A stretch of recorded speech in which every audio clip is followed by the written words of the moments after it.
적진에 가장 먼저 침투해 가장 늦게 탈출한다. 이는 대한민국에 단 20명밖에 존재하지 않는 한 특수부대가 내건 슬로건입니다. 붉은 베레를 쓰고 3년간의 육해공 특수훈련을 모조리 완수해야 가능하며 절대 일반인에게는 공개되지 않고 총 인원이 20명밖에 되지 않는 특수부대의 특수부대라 불리는 이들은 누구일까요? 지난 2011년 3호 주알리 호가 아덴만에서 소말리아 해적에게 납포됐을 당시 국방부 장관이던 김관진은 이런 질문을 합니다. 해군 특수전 요원들이 707특임대 정도로 강한가? 라며 해군 고위급 장성들에게 물었죠. 김관진은 수도기계화부 병사단 26기계화 보병여단장, 육군 제35 보병사단장, 육군본부기획관리 참모부장, 제2군단장, 합참작전본부장, 제30야전군 사령관, 제33대 합참회장을 역임하면서 특전사들의 특전사로 불리는 707특임대 등 최정예 특수부대 훈련 모습을 수없이 지켜봐왔습니다. 그렇기 때문에 이제 해적에게 납치된 3호 주알 2호를 구출하기 위해서는 적어도 707특임대 정도의 능력을 갖춰야 할 텐데 당시 아덴만 작전에 투입될 해군 특수전 요원들, 즉 UDTC의 능력을 확신할 수 없었던 것이죠. 국방부 장관에게 이런 질문을 받은 해군 고위급 장성들은 하나같이 대답합니다. 우리가 더 강합니다라고 말이죠. 유튜브 채널 가장 많이 본 뉴스, 좋아요와 구독은 영상 제작에 매우 큰 힘이 됩니다. 김관진이 꺼낸 707특임대는 실제 대테러 작전, 요인 경호, 응징보복 이외에도 동의, X파일이라 불리는 특수임무를 수행하는데 이에 대해서는 절대로 외부로 공개되지 않는 특수작전입니다. 이런 특수한 임무를 맡다 보니 그 훈련이 상당히 위험하고 고난합니다. 일례로 실내에서 불을 전부 끈 상태에서 방탄조끼를 입은 상관 몇 개 풍선 하나를 매달아둡니다. 그리고 칠흑같이 어두운 방 안에서 그 풍선을 실탄으로 사격해야 하는 고도의 집중력을 요하는 훈련을 수없이 실시합니다.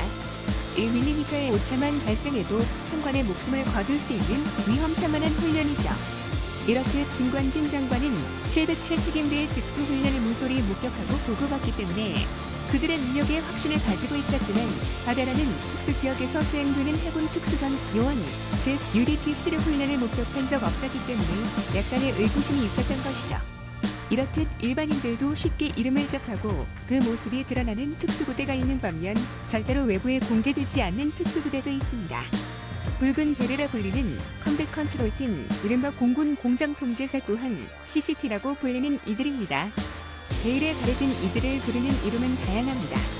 붉은 베레부터 시작해서 특수부대 중 특수부대, 침투로의 개척자, 가장 먼저 침투해 가장 늦게 탈출하는 부대, 대한민국 최정예 20명으로 구성된 특수부대 등등으로 불리죠. 그럼 공정통제사는 어떤 임무를 하는 것일까요? 그들의 슬로건처럼 가장 먼저 적진에 침투해 가장 늦게 탈출하는 임무가 기본적인 그들의 임무입니다. 즉, 전면전이 발생할 경우 아군의 공중 강화 및 미사일 유도를 위해 신속하게 적진으로 진입해 공정작전을 수행하게 되죠. 공정작전이란 전시의 공수부대원이나 물자를 공수하는 적전을 뜻합니다.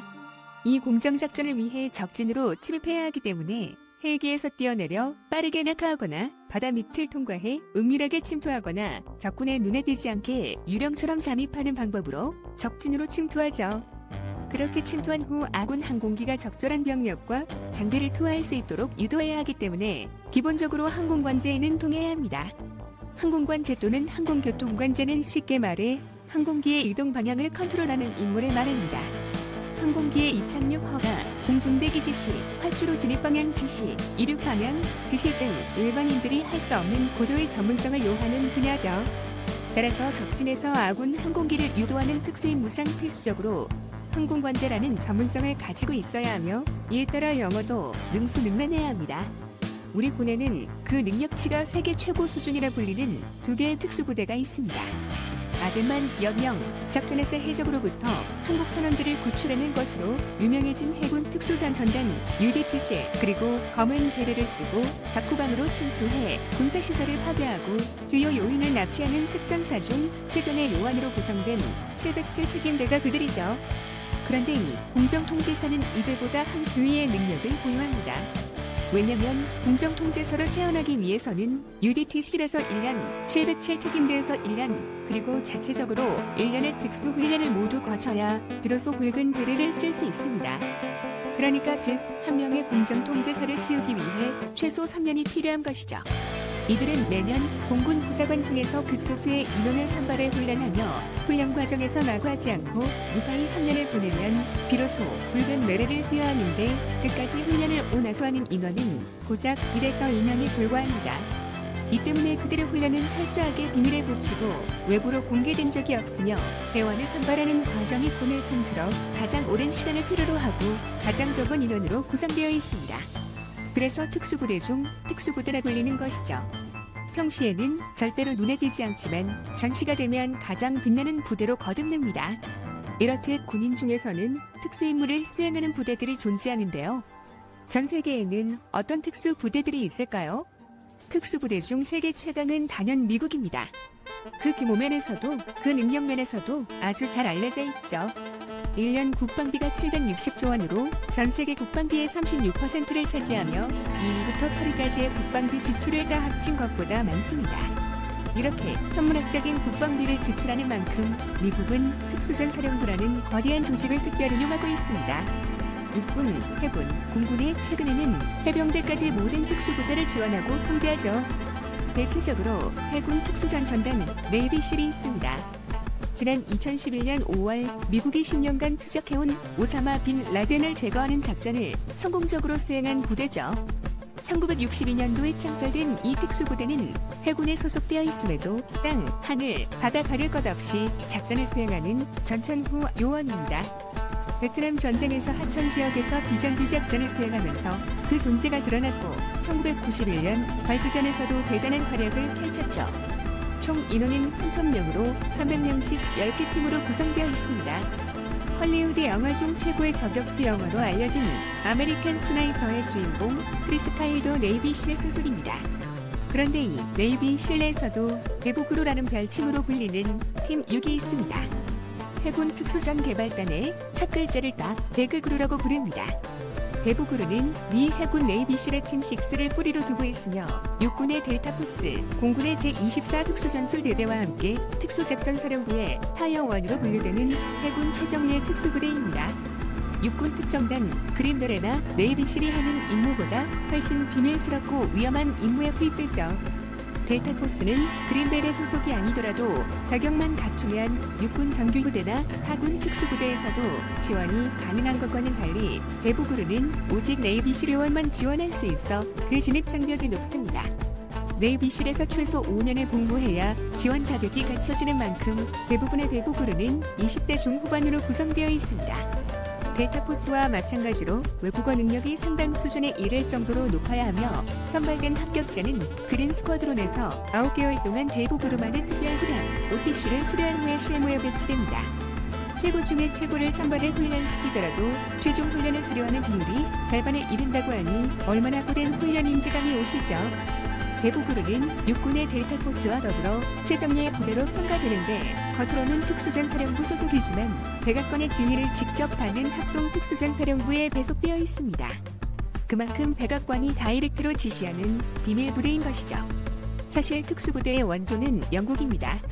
영국에는 공수특전단 SAS가 있는데 2차 세계대전 중 북부아프리카 사막에서 독일군 후방을 교란시키기 위해 창설됐습니다. 이들은 1980년 런던 주제이란 대사관에서 벌어진 인질극을 해결하면서 세상에 알려지기 시작했는데요.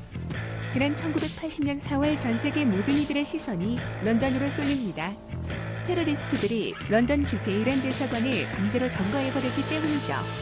6명의 대항은 이란 대사관을 지키던 경비원들을 무력으로 제압하고 비자 신청을 위해 방문 중이던 BBC 직원을 포함 총 26명의 인질을 사로잡았습니다. 이들은 스스로를 아라비스탄 해방을 위한 민주혁명운동이라 칭했는데 이라크에서 훈련과 무장을 지원받아 이란의 혼란을 불러일으키려는 의도로 이란 대사관을 점거했죠.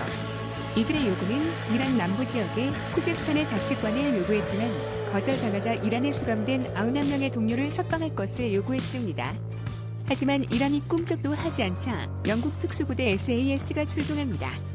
비록 협상 중 인질 1명이 사망했지만 6명의 괴한 중 단 1명의 생존자만 남기고 전원 제거하면서 11분 만에 종결됐습니다. 어쨌든 이 사건 이후로 이 특수부대가 세상에 알려졌죠. 그리고 지난 2015년에는 이슬람 국가 IS의 근거지인 시리아 라카를 침투해 전 세계를 공포로 몰아넣었던 지하디 존을 제거했습니다. 총 8명의 특수임무팀으로 구성된 SAS는 그들의 은신처 5.5km까지 접근한 후 드론을 발진시켰습니다. 표적에 근접한 드론은 헬파이어 공대지 미사일을 투하했고 완벽하게 지하디 존을 제거했죠. 완벽하게 작전을 수행하면서 역시 특수부대의 원조 영국이라는 타이틀을 갖게 됐습니다. 한때 미국과 냉전 시대를 주도했던 러시아 역시 특수부대를 빼놓을 수 없습니다. 이들은 스페츠나츠라는 특수부대를 운영하는데 스페츠나츠는 러시아어로 말 그대로 특수부대를 통칭합니다. 서방 국가들의 극강의 공포를 심어주기 위해 1950년에 창설됐죠. 그중 알파와 임팔리라는 이름만 들어도 오금이 저리는 극소수의 인원으로 구성된 대테러부대가 있습니다. 붉은 특수부대라고도 불리는 이들은 북한군 20만 명을 말먹는 전투력을 갖춘 세계 최강으로 알려져 있습니다. 여기에 선발되기 위해서는 엄격한 선발 과정을 거친 후에 훈련소로 입교하는데 그 훈련이 시작되면 인간병기로 태어난다고 하죠. 특수부대 훈련 중에서도 지옥이라 불리는 훈련을 마치면 비로소 여단에 배속되어 정보수집, 파괴, 후방 교란, 요원 납치 등의 임무를 수행하게 됩니다. 그런 아이들의 신분이 드러나면 안 됐기 때문에 이들 중 상당수는 현역 격투기, 선수수 또는 스포츠 선수로 활약하면서 신분을 위장하기도 했습니다. 스페츠나츠 소속 알파는 특히 한국과 깊은 인연이 있는데요. 지난 1995년 10월 14일 현대 전자 직원들이 모스크바에서의 단체 연수를 마치고 크렘린궁에서 버스에 올랐습니다. 그러나 그들이 버스에 오르자마자 무장괴한이 남입해 29명의 민간인을 인질로 사로잡았습니다. 당시 러시아는 체첸 사건 등을 겪으면서 다양한 시나리오에 맞는 훈련을 진행 중이었는데 이에 대한 작전 계획도 완벽히 수리되어 있었습니다. 합상팀이 괴한에게 현금 가방을 넘기고 알파팀이 탄트럭이 버스 옆을 지나가는 10초 만에 모든 상황은 종료됐습니다. 트럭 위에서 쏜 단 한 발의 총알로 괴한이 제거됐죠. 이 덕분에 러시아 특수부대는 한국과 인연이 생기기도 했고 전 세계적인 명성을 갖게 됐습니다. 사방이 적으로 둘러싸인 공동의적 이스라엘 역시 특수부대 강국입니다. 영국 SAS를 본따서 사이렌 매트컬이라는 특수부대를 창설했는데 이스라엘군에서 가장 고난이도의 임무를 비밀리에 수행합니다. 특히 1976년에는 아프리카 우간다에서 이스라엘 국민 100여 명이 인질로 잡힌 적이 있었는데 이들을 전부 구조하면서 특수작전 역사에 굵직한 업적을 남겼습니다. 네타냐후 이스라엘 총리 및 모세 양론 전 국방장관 등 이스라엘 엘리트들이 전부 사이렌 매트컬 출신이라고 하죠. 하지만 위에서 살펴본 붉은 베레 북의 특수부대 외에도 한국 역시 세계 최강으로 인정받는 인간병기를 보유하고 있기도 합니다. 유사시 강정은 제거 임무를 수행하며 북한 특수전투기에 대항할 정예로원을 양성하고 있는데요.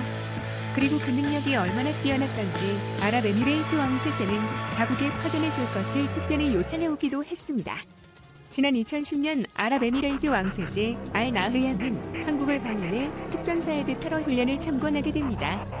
그런데 그들의 훈련을 살펴본 왕세제는 이런 부대가 아랍에미레이트 군대를 훈련시켜주면 좋겠다면서 김태용 국방장관에게 특별히 부탁해왔습니다. 그리고 정부는 이를 심도 있게 검토한 후 이듬해 실제로 특전사를 파견하죠. 이들이 바로 태양의 후예 모델이 되었던 아크 부대입니다. 그런데 이 파병 이후 한국과 아랍에미레이트 간의 국방협력이 급격히 발전합니다. 한국 무기를 어마어마하게 수입해갔죠. 국방부가 발표한 자료에 따르면 파병 전 2006년부터 2010년까지 아랍에미레이트는 393억 원의 무기를 수입해갔지만 파병 후 2011년부터 2016년까지 구매액이 1조 2천억 원으로 30배 상승하기도 했습니다.